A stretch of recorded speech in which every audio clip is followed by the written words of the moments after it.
Definitely diversity is like a hot button word right now, but what a lot of companies need to realize and have yet to brush up on is you have, these policies and stuff in your corporate handbook and your employee handbook. Okay, that's one check off the list, but what does it mean? How do you foster it in the workplace? How do you create an inclusive culture where every person, regardless of their skin color or where they may have started, feel like they belong to create, an atmosphere to achieve the common goals of your organization?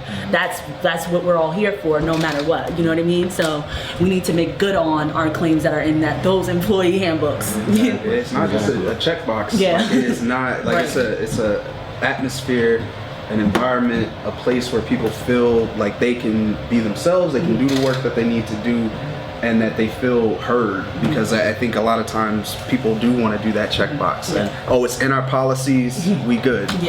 We got it. No, it's not that. You got to live it. You got to breathe it. Because the world's not gonna take that no more, right? As we've seen.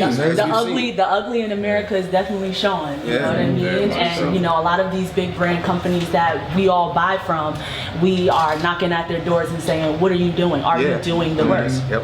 And the reason why it's important, to me anyways, because people, I don't care if you don't care about diversity and inclusion. I don't care if your company is like, we don't do it, we don't care, then it's cool. But when your company starts to pretend like they care, that's when we have a right to start holding you accountable. So if a company came out and said, "Yo, we're bigots, we don't buy our clothes, we don't care," then it's cool. We're not gonna come in your company and try. But companies know that there's power in saying they care about other people, so they say it. So once you say it, we get to hold you accountable for it, right? That's our moment that we get to come in the door and say, "Okay, you said it. Now let's get to work. Let's get to work." You don't get to just say it. You gotta make good on that action.